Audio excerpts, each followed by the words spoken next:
Hey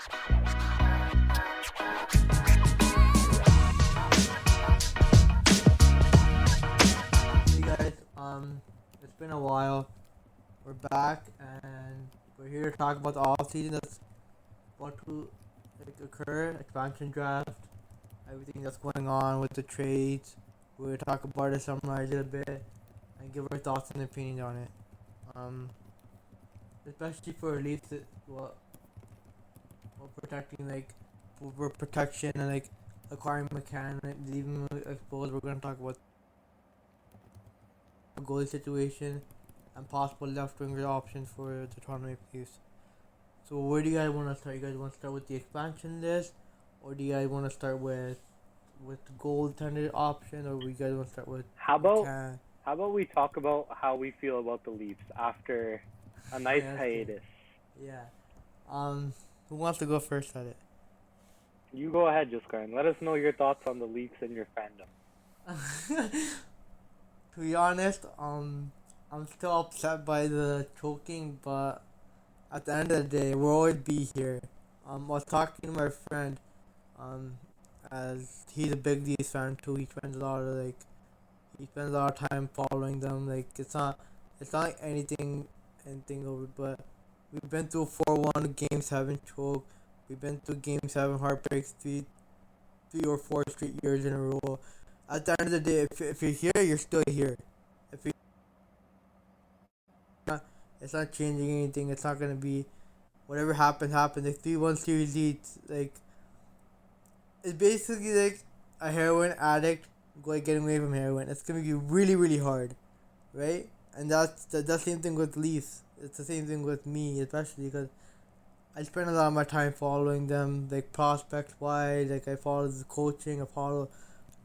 I even watch videos on them on YouTube. Like it's my favorite pastime. So it basically, if I'm here after the 3-1 lead, I'm gonna be here forever. So that's mine.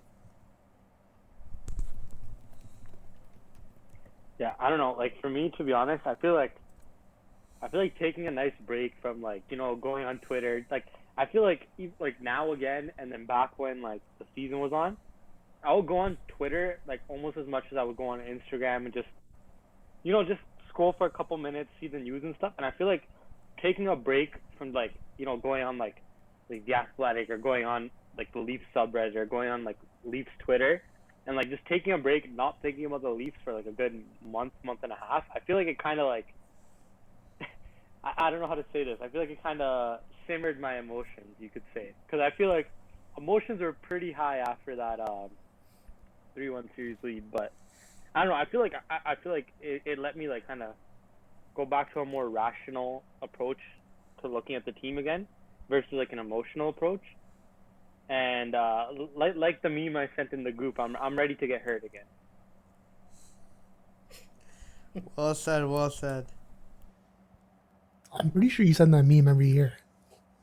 You know, after Bro, every it's a playoff tradition disappointment. now. It's like Christmas. Like it's the same date every year. We gotta send the same meme. Yeah, for me, man, like the McCann trade got me excited again. Like before that, like I was like still iffy about it. I'm like, same old Leafs. They're not gonna do anything different. And then, but yeah, as soon as one trade hit, I'm like, let's go, because like uh, this offseason is gonna be pretty exciting, to be honest. Because I heard some rumors about Landeskog. Now that we have McCann here too, and then Kerfoot might get traded, so there's still a lot of action left for the offseason for the Leafs. So I'm pretty excited. Yeah, I'm with you. I was like staying out of it. Like I wasn't doing anything Leafs related since the playoffs ended, and then the McCann trade happened, and I was like all excited again, and like ready to go, ready to talk Leafs. So like we said, I mean, we're not going anywhere, even though sometimes we might want to. Um, it is what it is. We bleed blue and white. Maybe one day they won't disappoint us. Like I feel like this is bad, but I feel like looking back, like following the team in like the late thousands to like early 2010s. Like if I was a diehard Leafs fan then, how can I not be now? You know, like back then I would have died to have a Leafs team that made the playoffs, and even if they lost in Game 7 or Game 5 every year. You know what I mean? Yeah. Like back then we wouldn't even Could dream be about worse. making the playoffs. We could Exactly, be right? Buffalo. I was just about to say that we could be Buffalo. Hey, Buffalo has the first overall But pick. have you seen those TikTok trends? Like, there's like one trend where like, would you rather be poor and happy or rich and sad? I feel like we're rich and sad right now. We were poor Oh and yeah, happy before. we're rich and sad. We're rich and sad. That's fact. Do you guys want to start with expansion, the McCann trade, or do you guys want to go I feel like straight to let's start like chronologically. You know, like let's start like Zach Hyman maybe. Hyman? I'm down for that. Like, Who I feel wants like to go Hyman's first? news You that's guys been wanna- going on for the last couple weeks. Go ahead, just The goodbye tribute to Zach Hyman, you mean? Yeah, it basically he's gone. I'm just gonna admit it, he's gone. Are you guys He was- upset about him leaving? Like, So I have a conspiracy theory that's like definitely false, but all right, I'll let's show hear you. it. Let's hear it. Okay, so the conspiracy theory is that Zach Hyman wants to stay in Toronto. Toronto wants Zach Hyman to stay in Toronto. But the Leafs didn't want to waste protection spot on him. So they're waiting till after the expansion draft to sign him. And they're basically just putting rumors out there that he wants crazy high salary so that nobody else will sign him and Seattle won't pick him. And then right after the expansion draft, dude is gonna go over, sign him, team friendly contract, done deal. And yeah, that's all it is, boys. Have no fear. All right, if this doesn't happen, I'm coming after you. And by the Nadeem. way, the same exact thing is happening with Gabriel Landeskog right now. Same exact thing is happening with Landeskog. He's reportedly turning down all these crazy offers. Seattle's gonna be like, well, we could pick him, but we don't want to pay him $9 million for 7 years, so we'll pass. Right after expansion draft, Joe Sakic rolls in, gives him a nice like 5x5 contract or something. Boom, done. Colorado Cup final. So yeah, definitely not gonna happen. Bro, but that's honestly, my there's too many teams conspiracy playing theory. mind It would be games. fun if it did happen. I mean, if the Montreal Canadiens can so obviously tamper with the expansion draft, we'll get to that later. But if they can so obviously tamper with the expansion draft, but like they're doing with Carey Price, then I don't see why this can't be allowed to. Is the Carey Price thing a game of chicken, or is it like, are they just gonna pay them a first and a third? The really funny thing about this though is like Habs fans are like backing Price all the time, right? And then like they're like, he's gonna be the difference maker in the playoffs, whatever. And he was. He played great in the playoffs. They were like, look, Carey Price, our savior. This man is the best. Now he's up to be picked in the expansion draft, and I'm seeing them all like, it's fine. Like we want to get out from under his contract anyways. Like this is good for the Habs. Jake Allen is our man. Like we're good. Sign Ovi for $15 million next year with Price and Weber out. So I mean, I just find you know what I don't get? Switch on a dime like that so quickly. If they were actually paying a first and a third, like that's the asking price that Seattle's asking right now, right? To like not pick a player. Yeah. What do they have to gain by exposing Price instead of Jake Allen, just to like flex it? Like, you know what I mean? Like, no, they like I don't know. actually want him taken. It just seems weird. Or they're just trying to bluff their way through it with this injury bullshit. Not that he's not injured, but just like the timing is way too convenient. But yeah, like if they were gonna pay a price to have Seattle not pick a player, they would have protected Price and then been like, hey, we'll give you something to not pick Jake Allen, we'll give you something to not pick Carey Price, because obviously you're gonna have to pay Seattle more to not pick Price than Allen. But anyway, we were talking about something else. We should do this after.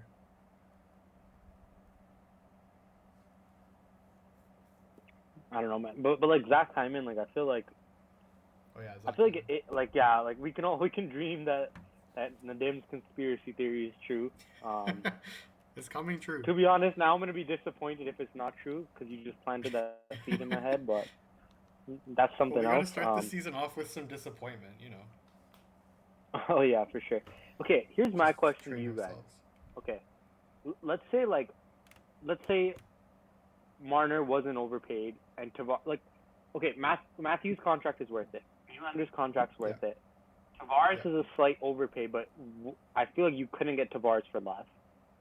Yeah. Marner is the only one that's slightly overpaid, and even at that, maybe like 1.5 mil overpaid at max, maybe 2 mil overpaid. You know what I mean? I would say Like like 2 like mil. Yeah. Marner's worth two. So like all our worries about, oh my god, we spent so much money, we overpaid them. Realistically, just add +2 to the cap, because if we paid them all what they were worth, we would only have 2 million more. Just play with that for a second, right? Would you at that point still sign Zach Hyman? You know what I mean? Like, I feel like people are getting mad that, oh, we have to let Zach Hyman go because we overpaid the Stars. But if we didn't overpay the Stars, we would still not be able to sign Zach Hyman.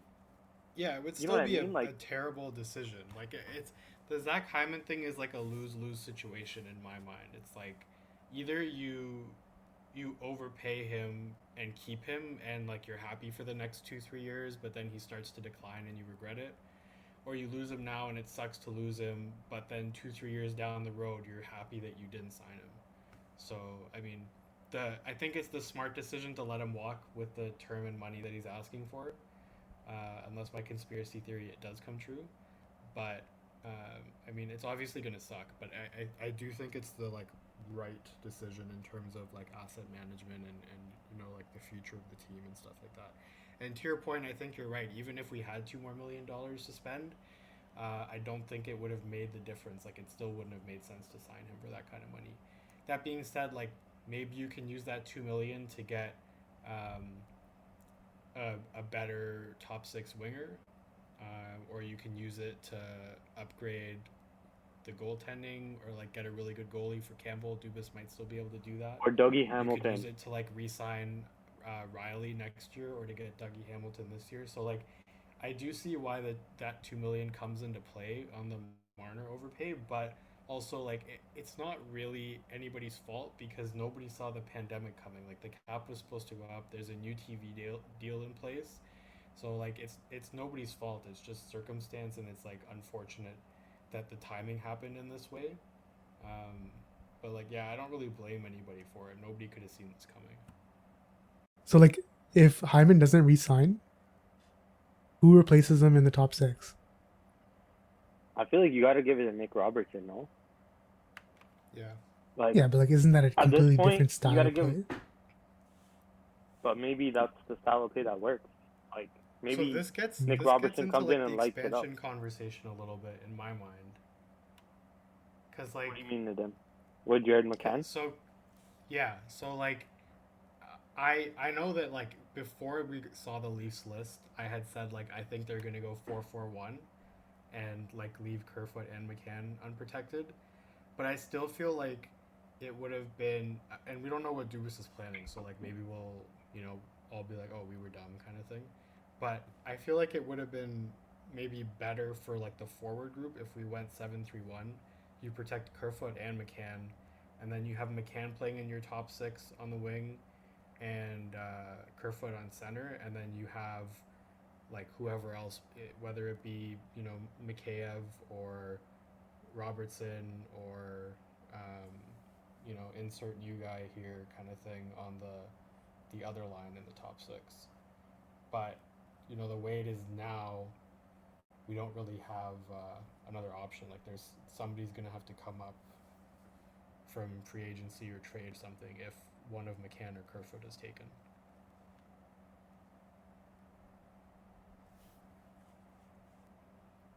I feel like it has to be free agency, right? Like, I like think yeah, so. Robertson And that's comes why up, I but think Dubas did what he outside did. of Robertson, yeah, and like outside of Robertson, who really comes and plays? Like, I feel like maybe Brooks can have a spot. I can see Brooks I for think sure. he's like a fourth line guy though. that's what I Brooks mean. the Like at fourth least line Brooks guy. Brooks can fill a fourth line or a extra skater position. But Yeah. like Yeah, okay, exactly. hold on, I'm gonna pull up Cap Friendly because I actually have not looked at Cap Friendly in like a long ass Where- time. Where are we, guys? Sorry, I'm just getting back. Where are we, guys? We're just talking about We like who kind of plays got in the into top like six. Leafs expansion draft slash. Oh, okay, hiring. okay, okay. Yeah. So I've been doing a lot of research on the expansion draft after the I know people called it a dumbass decision to protect Hall over McCann and Kerfoot.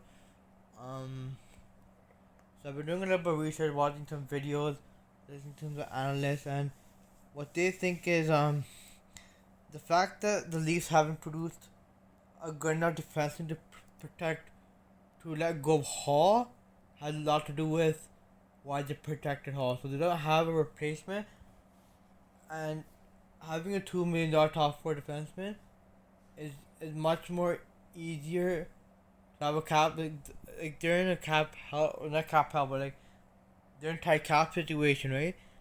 And the thing is, like they can't get a more valuable defenseman than Hall basically in the open market because of his cap value or thing, and that's more on the Leafs than anything else because they Yeah. haven't been able to develop a right shot defenseman. Sorry to play with Jake Mullen, and that's Yeah, why that's they a let good point. McCann and Kerfoot go in order to like protect not protect but like cause it's easier to fill that void rather Yeah. than have rather than be able to fill top four void. Yeah, I that's a think good that's what they point. mean by that. I think like the McCann trade and then like subsequently not protecting him for me said like two things. So first of all, that Dubas wants one of them as the 3C, and basically by getting McCann, we guarantee that either we have Kerfoot or we have McCann as our third line center. Um, which like both of them are good. I'm fine with either of them, kind of thing. But then, to me, it also said by not protecting either of them that it's kind of like what you said too. Like he wants the D to stay intact, and it's easier for him to tinker with the forward group and add to the forward group. And I feel like maybe he has something planned in regards to free agency to fill some of the gaps in the forward group. And that's why he left both Kerfoot and McCann unprotected. It was kind of just Yeah. like an insurance policy, like, hey, if we lose Kerfoot, we have no third line center, so let's go out and get McCann. That way, we guarantee we have a third line center after the expansion draft, because it was probably cheaper to pay Hollander and a seventh to get McCann than it would be to tell Seattle to pick a certain Not guy to that we pick don't mind Kerfoot. losing. And Yeah. then you're paying like a first and a third or like prospects and picks this and like good picks. This way we just paid Hollander and a seventh, and it kind of ends up that we traded Kapanen for Amirov and McCann, which, to be honest, is pretty solid. Yeah. Do you guys think I guess this anything? could. Like I saw this one thing. People are saying most teams' fourth best defenseman is gonna be gone. So, like I don't know how much this is gonna come into play, but they're saying like if most teams or like at least half the teams lose their fourth best defenseman, that increases Justin Hall's value a lot. You know what I mean? It And like does. I'm Yeah, it not does. saying necessarily he's gonna get traded, but like that's also another angle that could factor it. I'm not sure how much it will. I don't know, because Also, like it's not really most teams, right? Like they're only gonna pick like what 10D or something. that's still a decent chunk that It's a like good and chunk. Like it's a third of the if you league think about it, combined. no bad teams are gonna lose their fourth best defenseman. You know what I Yeah, mean? but like Of Hall those isn't gonna 10 go D, anywhere, right? that's true, but So I'm it just doesn't saying really like it matter if could it be increases something. his value. I think if Yeah. anything, it Yeah. would increase Dermott's I value. mean, if you sign Dougie Hamilton, you don't need Justin Hall. Well, Anyways, Yeah, but that's. speaking about True. signing, so I was looking at cap friendly right now. Without signing anybody, we have 6.9 million in cap space, right? And then let's say we for sure lose McCann or Kerfoot, right? That I'm gonna round the 6.9 to 7. Just actually 6.5. It's 6.4, but I'll round it to 6.5. We have 6.5 in cap space. If you lose McCann or Kerfoot, that goes between 9.5 to 10. Like that's a lot of cap space to play with this off season, right? And then on top of that, I look at the depth charts. Like if we don't lose anybody, we have a full lineup. There's no holes in our lineup. Like right now, our depth charts read. Let's just say Kerfoot's playing on the first line, just for argument's sake. without losing anybody, right? Kerfoot, Matthews, Marner, Nylander, Tavares, Mikheyev, Engvall, McCann, Simmons, Robertson, Brooks, Spezza. That's a full lineup, okay? And then you got Riley, Brody, Muzzin, Hall, Sandine, Dermott. And then you got Campbell, Hutchinson. So, of course, you're going to need a backup, right? You have a 7th D in Liljegren. And then you might need a couple depth forwards, right? But with that lineup, without losing anyone, you have $6.5 million in cap space to add to that. Like, I feel like Leafs are in a good position to add some impact players. Yeah, it's definitely not bad because like that 6.9 million without losing anybody. So if we lose McCann, which we probably will, then you add 3 million to that. So now you're looking at like almost 10 mil to basically sign a backup, add a top or Dougie 6 Hamilton. forward. Yeah, add a top 6 forward or Dougie Hamilton and add some depth guys. Like maybe it would be nice to have like one more D-man. Like a 6-7 guy. I feel like you gotta trust Liljegren though, no? Like if Liljegren's 22, I'm just thinking in case of like multiple injuries. To be honest, like anybody to make sure Martin Marincin doesn't step into the lineup. You'll need at Martin least Marincin like NHL ready. He's gone. He would find a way to Poor come guy. back, guys. You know that. Come on. Yeah, He's back, guys. Like if Dubas called him up and was like, "Marty, we need you," he'd be like on the first plane back to Toronto. That's facts. Like, that's just one the more thing is you guys are intrigued. I know Barrage is intrigued by the intriguing by the signing of Dougie Hamilton. Here's why I'm not against it, but sort of leaning towards why I'm against it. It's gonna make us more top heavy. But who cares, man? Like, who cares? You gotta go all in, man. Yeah, you gotta go. I know you gotta go all in, but the thing is, you gotta have depth in the playoffs too. Look at Tampa. Tampa's like 3-4 lines of 4. Tampa was $18 million over the cap. You can't compare that. Of course, they had depth. You know what I would do if I was Seattle. I'd be like, fuck your $5 million players. You gotta deal with that on your own. I would pick Cal Ford just to fuck them over. Because Cal Ford, when he makes league men, he's a good young defenseman, and he fucked them over by not taking Yanni Gord, Tyler Johnson, Alex Galone, and Andre Palat. You do that. That's what I would do. Deal with it by yourself, or give me assets to take one of them. That's what I would do. But Seattle is gonna do their own stuff, right? Do you guys talk about Hyman yet, or no? Sorry, I was gone for a bit. Do you guys talk about Hyman yet, or no? Like, I think there's not much to talk about him though. Can I give my thoughts? If that's okay. So no, you can't. So Hyman, Hart, and we're moving on. We're moving on. We're done. Things to talk about. Okay. Okay. We're talking about Kirill Kaprizov and his supposed contract. No, okay. Go ahead. Okay. So Zach Hyman, he was a heart and soul great type of guy, right? But the thing is, he wants too much money, and at 29 years of age, going, I think, 30 or he's still 29, I'm not sure. He by the end of the first year of his contract, he's gonna be 30, right? And the thing is, you're not gonna pay 6 years, 7 years, or 5 years, like $5.66 million for a guy who's had 2 knee surgeries. Like, one was major, and I don't know what the other one was, because I've already got surgery on the other one too. He has 2 bad knees, and the way he plays is gonna affect the knees in the long term. And I think they should let him go, because it's that type of thing, right? And that's why I think they should let him go, because his contract demands are way too high for what kind of player he is. Because his comparables don't last a long time. And we all know that. Like, you look at Johan Franz, you look at Thomas Holmstrom in Detroit. They didn't last a long time. Not Thomas Holmstrom, but Johan Franz was kind of that player that got into dirty areas for Datsuk or Jetterberg. And the way he ended up was he retired, and they had to go out the IR on him too. So, yeah, that's what it is. Okay, guys, I want to go back to like the free agents, like maybe some Leafs targets.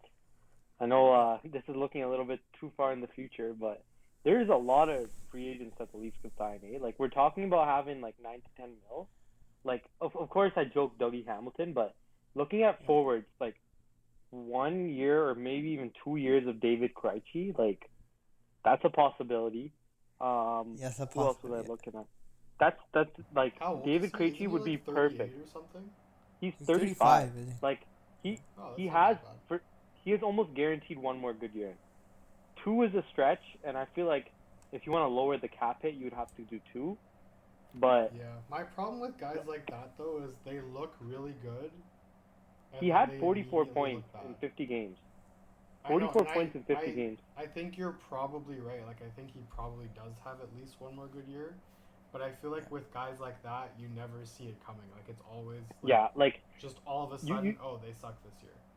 you can't give him over like 4.5 mil. Patrick Marleau. Like Yeah, like Patrick Marleau, like Ryan Kessler, yeah, like Dustin Brown, got like those kinds of guys. Like they're good, they're fine, whatever. They sign extensions, they're good, and then like just all of a sudden one season they suck, and you like Yeah, almost the don't even thing about notice, those and then type you of check players, if stats they get halfway through the injured, season, it's like oh.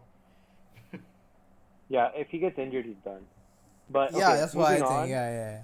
moving on. There's Alexander Wenberg, 26. Ooh, that's a good one. He I he like might that one. he might want a little bit of money. He might want like 4 to 5 mil, but he's a center. Like Yeah. a combination. Let's say Kerfoot or McCann leave, right? Let's just say they take McCann. Having Kerfoot and Wenberg, you have four top 9 centers with Wenberg, Kerfoot, Tavares, and like Matthews. And I know we all hate like the excuse that Tavares got injured. In actuality, if Tavares didn't get injured, like there's a much higher chance we would have definitely won one of the last 3 games in the series, right? But Probably not swept having them, to the be center honest with depth killed us. Like straight up, not you. having center depth destroyed us, right? But having someone like McCann or Krejci, you have four top 9 centers now, so you're protected against that. There's some other guys, Paul Stastny, he's old as well. He's kind of the same as Krejci, like 35 years old. He's Um, injured prone. there's Granlund. Granlund's another center. Again, guys like I Granlund think and Wenberg, you don't know how much they want, but like those are really solid center options. There's a lot of good center depth in this draft. Nick Bonino, he's a free agent. Philip Deneau, but I don't see him coming here, and I don't know. I don't like the price he's gonna get. Matthias Janmark, he's also a center. Like the point is, there's a lot of free agents. So like either they like we joke Dougie Hamilton. Honestly, I would love Dougie Hamilton, but if they don't want to go top heavy, there's a lot of middle six players that they can sign. Bro, I So have a like tally on for the you guys, side of how many times you've said Dougie Hamilton to the Leafs, and it's what are about we at 6 or right 7 now? times now. Oh, I can get that higher if you want, man. manifest Don't worry. it. Manifest it. That's rookie numbers. That's rookie numbers. But Yeah. okay, out of those names, like I who like who intrigues you guys? Weinberg and Granlund, to be honest, because Granlund was a kind of an option with the Leafs in the at the trade deadline and last off season. It depends how much you want. Cause he had a decent year in Nashville, underrated because no one watches Nashville. To be honest with you, Nashville protected 5 defensemen. Did you guys hear about that? Really? Yeah, they, that's they, crazy. they traded Ellis That's, and then they protected 5 yeah, they protected 5. Carrier, I think, is after. one of the new ones. Bladbro, Yossi, I don't know the frick the rest of the two. Ekholm and someone else. They protect 5 The guy they defensemen. got back in the trade, I forgot who it was. That's how you know he was Which guy? fucking dust if you don't even remember his name. Or Nolan Patrick and Cody Glass. Yo, like I feel like They got Nolan Cody Patrick's Glass. the type of player. I know, but I think Vegas got Nolan Patrick, right? Like Yeah, Nolan Vegas got Patrick's Nolan the type Patrick. of player with like a scene change. I feel like he could like turn his career around. But I don't know. It just he has a concussion issue. That's the only reason why. Yeah, but what about the rest of you guys? Where you guys go from here? Granlund and Wenberg intrigue me the most. What about the rest of you guys? Like what I want everyone's input is like, what's your ideal off season for the Leafs? Like Okay, assuming you lose. okay. Let's just say assuming you lose Kerfoot or McCann. So you have let's just say 9.5 mil. Let's just call it even 9.5 mil. You have $9.5 million in the off season. Like, how much money do you allocate, and how many players do you sign? Okay, Just Karan, you can go here's first. what I sorry guys. Can I go first or Nadeem, you wanna go first? No, What do go you guys ahead. wanna No, go no, first? go ahead, man. Okay. So my ideal off season is this. Whoever uses the expansion draft, uses the expansion draft. So let's say this pick McCann. That's done with. You go to Kerfoot and be like we're trading you to Arizona for Connor Garland. Cause listen. They wanna get as little money as possible, and Kerfoot's contract paid out like mostly by the Leafs. And the thing is, that'd be perfect. Garland for Kerfoot. They need someone to pay for them. Garland is left winger. He comes in for the left wing board in the first line. You go out, sign Mikhail Granlund as third line center, right? And then the goalie option, you trade with Seattle. I would love Capo Kakin, to be honest with you, out of Minnesota. He was really good this season, but he's a youngster. You never know what you're getting in him. Or even you go somewhere else. You end up doing something else. And yeah, that's my ideal off season right there. Cause the three players I wanted was McCann, um, Garland, and I forgot the third player. I just forgot him. But yeah, there's a unknown player for me, but it'll probably pop up in the future. But that's my ideal off season. Did you just say I want a player, but I don't know who he is? Yeah, I slipped out of my mind. I had him in my mind, and then it probably come up in the future. Like, That's just me. before the rest of you guys go, just Karan, do you think it's better that, like, you mentioned Garland, right? Like, Yeah, would you rather they go out and trade assets to get a guy like Garland, or like sign a free agent? I'd rather go Garden, to be honest. He can be cheaper than what you're gonna get in He's free agency, right? Isn't he a free agent as well? No, he's an RFA, so he have his rights. He's an Right? but you don't talk about RFAs in the league. I know But RFA. I know. But we're I going think I we're going gotta off his disagree with Coyote you. production. I feel like with this much cap space and like You this can many go out and good get free something good, agents, yeah. and COVID really driving the UFA price down, I feel like you gotta go a bunch of free agents for 1 or 2 years, and like see what the fuck happens. Anyways, Yeah. That's my prediction, but just my idea off season. But the rest you guys can debate about. what do you guys think? My ideal off Yeah. So season. Go ahead. okay. So for me, it's kind of similar to what Jaskran said, but what do you call it? I think we should go for after a 3C. Even though we're gonna keep one of McCann or Kerfoot, I think center depth is something we can always have more of. Like I think Ballage mentioned Krejci, right? Like I like Krejci. I know he's old, but at least 1 year, like one good year left out of him would be solid for us. Especially that leadership and the fact that he's won a cup, right? Like Marlowe hasn't won a cup, Thornton hasn't won a cup, but Krejci has, right? I think that's something like I know intangibles are like overrated and shit, but I think Krejci would be a perfect fit on the third line, and he would help out our power play. Yeah, I was gonna say my ideal off season is to sign Dougie Hamilton, um, and then you trade Morgan Riley to free up some cap space. Use the cap space to sign a goalie or trade for a goalie. I think somebody like Kemper would be good. Um, Add a depth D guy, don't really care who. And then add a top six forward with Riley's money, basically. I don't really know who the top six guy would be, but that could be through trade or free agency.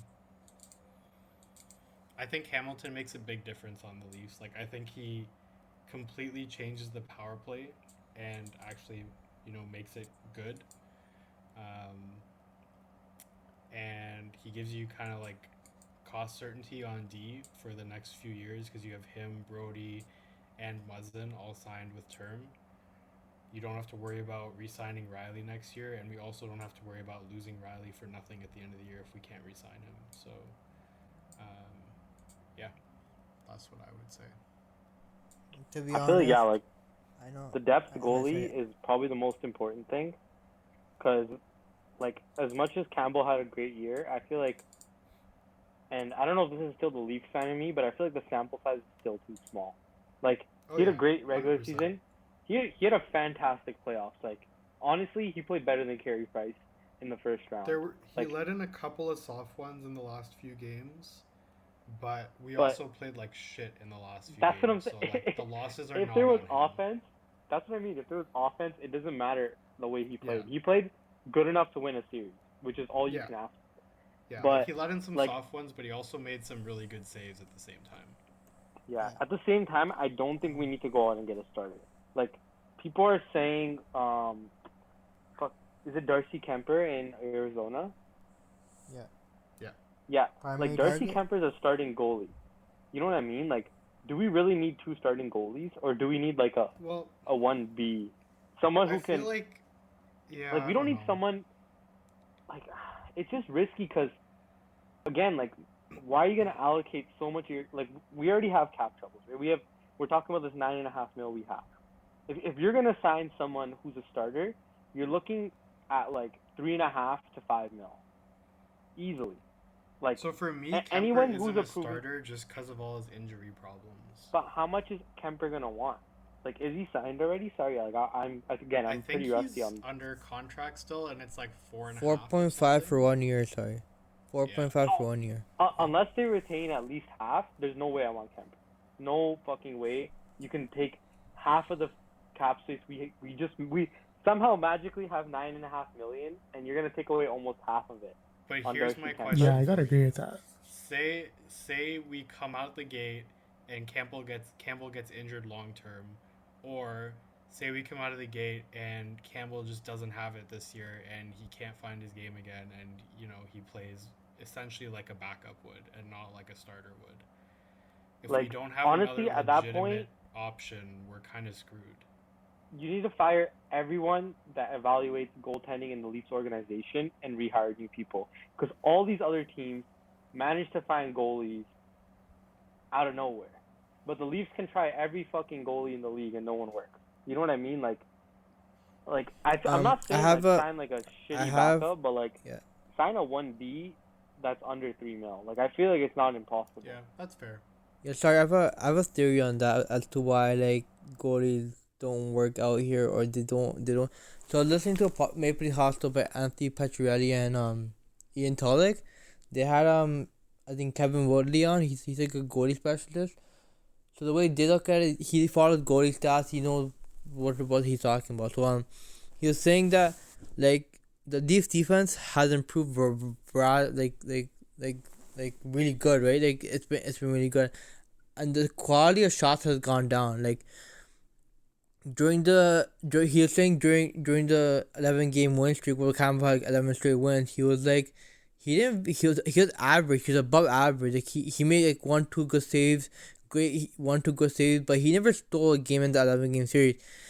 And the way it's a psychology of the goaltender, right? The goaltender needs to be able to, like, the Leafs are a possession team now. They don't give up possession.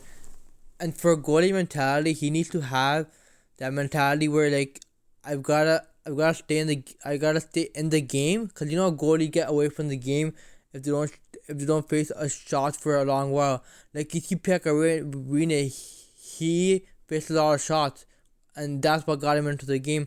Both goalies with the Leafs now, they're gonna have to you're not gonna face a lot of high quality danger shots. Let's say that, but you never know what's gonna happen this season with the thing.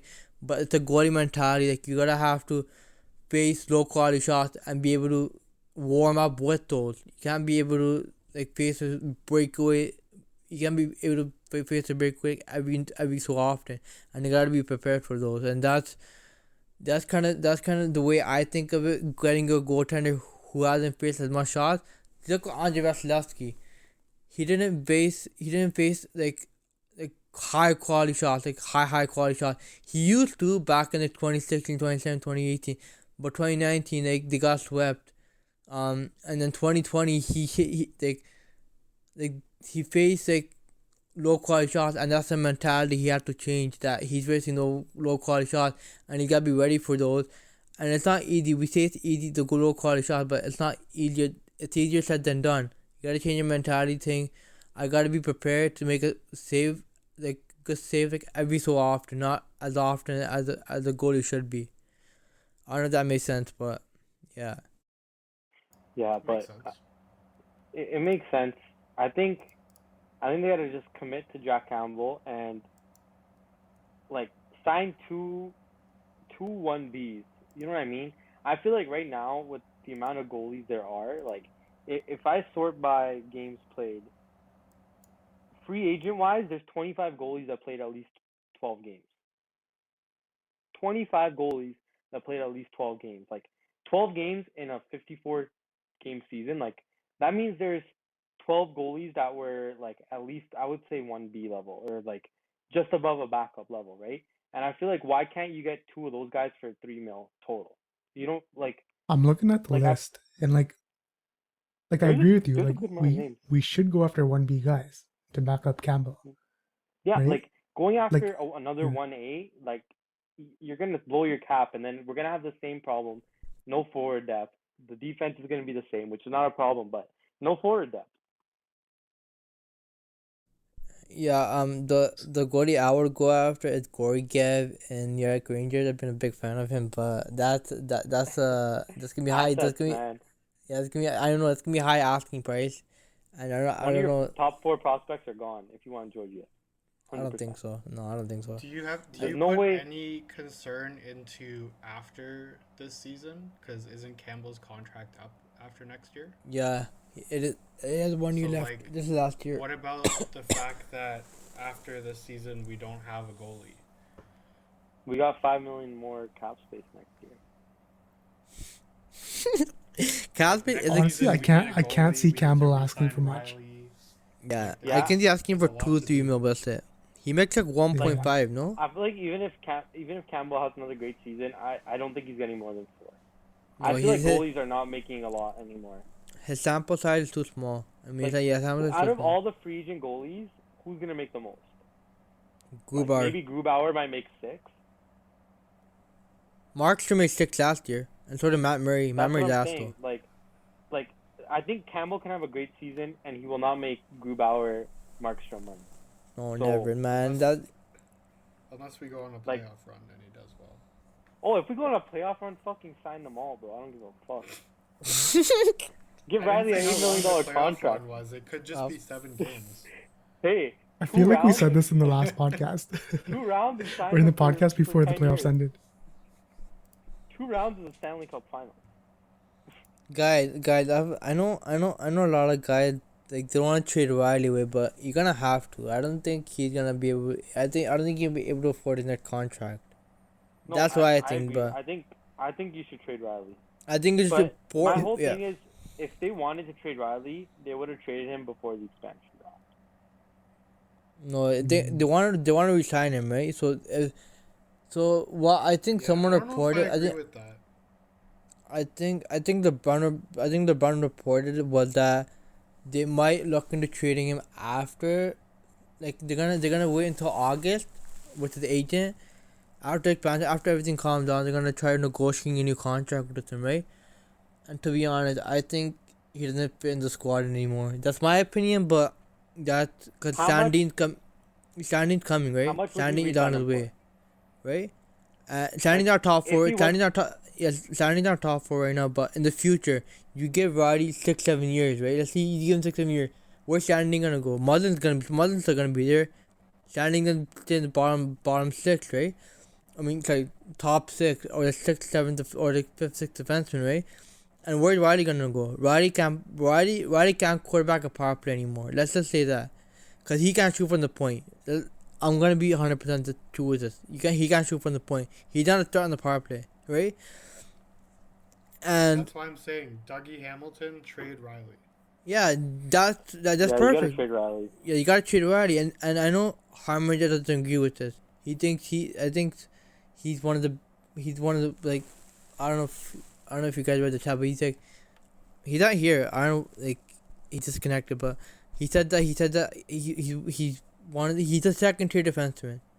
I don't think he Brendan Here's my thing: Klingberg. the argument for keeping Riley is you stack up this year, right? Yeah, But what's been happening for the last 4 years? Every you've year been we've losing. been stacking our team Yeah, and just and losing you've been players for nothing. You yeah. lost Bozak. You lost JVR. Who else did you fucking lose? You lost Tyson Berry for nothing. You lost Leo Garner. Komarov. You lost Leo Komarov. You could have got assets for Leo Komarov, and now you're Yeah. gonna lose Riley for nothing, right? Like, I think the whole fucking problem was making the playoffs the first year Matthews played. If Matthews did not make the playoffs, they would have sold those guys, 1,000%. I don't think the 1,000%. problem was that we made the playoffs. I think the problem is that we treated ourselves like even Like if a we made contender. the playoffs, it should have been like, oh, this is a cherry on top, but like we're not changing the plan. The problem is that they No, changed the plan. They went straight into being, well, they weren't contenders. That but they Tavares. treated That themselves Tavares. like Taven. Yeah, Yeah. because Sorry, like go ahead. it's one thing to not trade Sorry. your UFAs, but then on top of that, we also added people. Like we also gave up picks to add people that like weren't really gonna be difference makers in a playoff run anyway. Brian you know what I Boyle, mean? Plekanec. Like Brian Boyle, and like Plekanec. they did oh come my in God. handy in those games in those playoff series, but like, they were never does going to it be the matter? difference between winning a series and not winning a series. You know what I mean? Like we should Yeah. have still That traded was- the UFAs and gotten assets for them, and we should not have spent capital and draft picks to acquire people. Like just take those 2 years, use them as like learning opportunities, which they were anyway, and like stay on the plan. The problem was that we like it was caused by making the playoffs, but we could have still stuck to the plan and gone into the playoffs. You know what I mean? That's what. Yeah, but that's why I said this from last year or 2 years ago. Acquiring Freddie Anderson was a mistake, cause he carried us through 2018, 2017, 2018, and maybe even 2019. Those were mistakes, cause that's where the group could have grown and been more mature, like, and be like, we need to figure this out on ourselves, and then they can go acquire a goalie, and they could have done more defensively, right?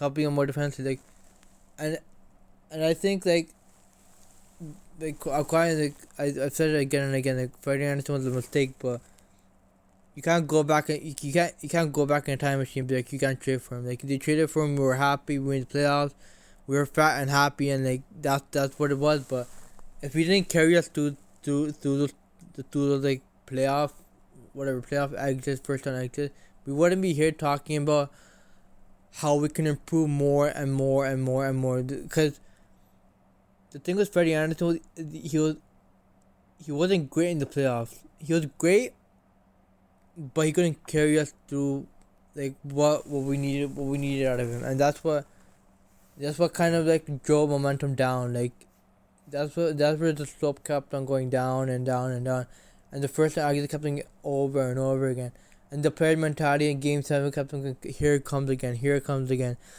and that's where they made a mistake, I think. And Johnny, I'm not gonna say Johnny Don Tavares a mistake right now because he hasn't gotten a chance to it wasn't prove. a mistake. No, it wasn't a mistake, but he hasn't got a chance to prove himself like as someone that can carry.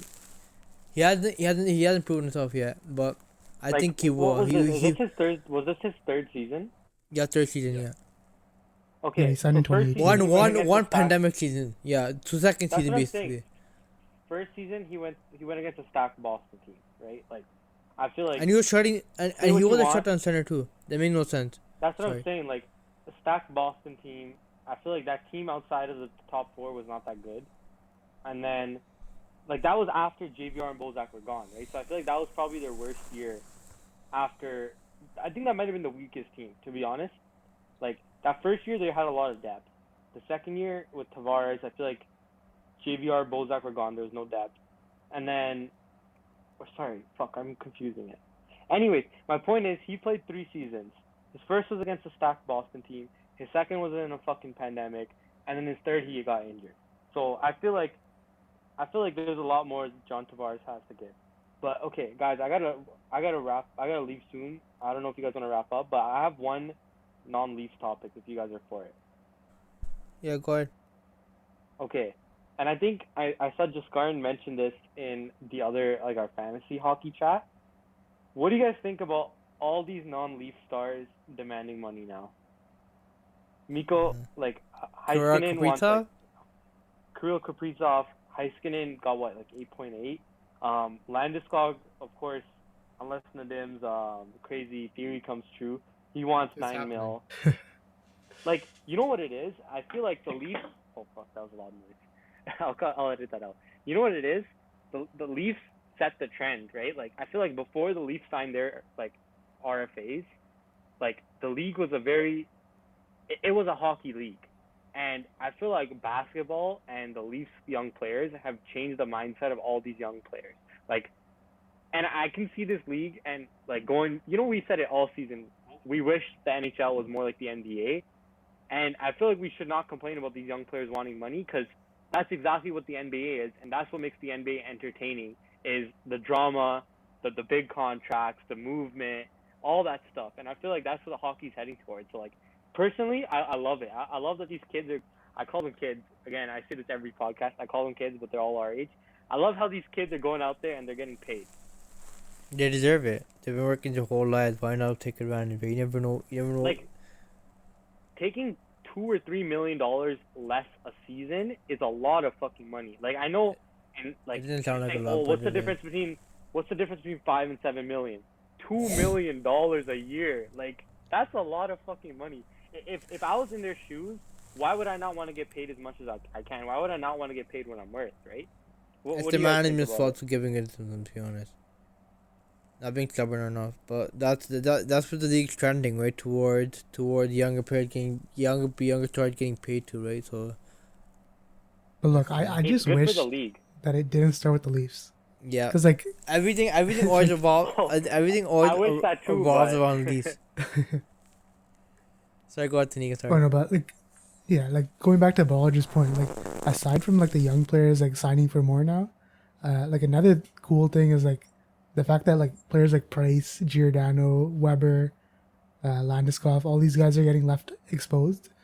Like, and this kind of excites me, like seeing this many good players like left available, like, or moving around the NHL.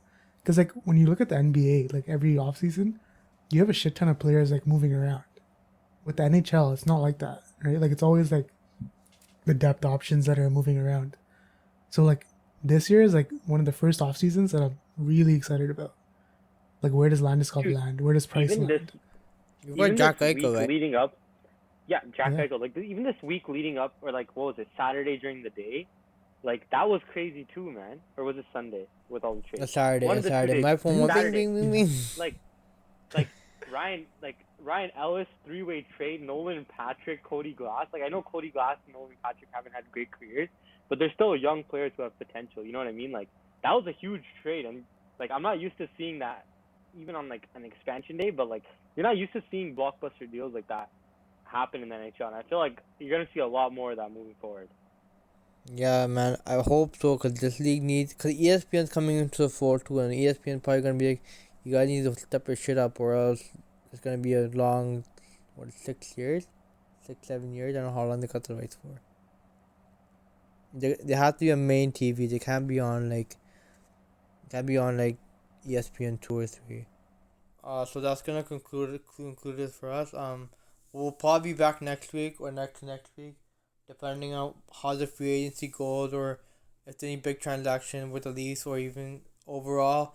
We'll be back sooner rather than later because we're still, what is it called? We're still like recovering from another Game 7 defeat, especially with the Devon series blown lead.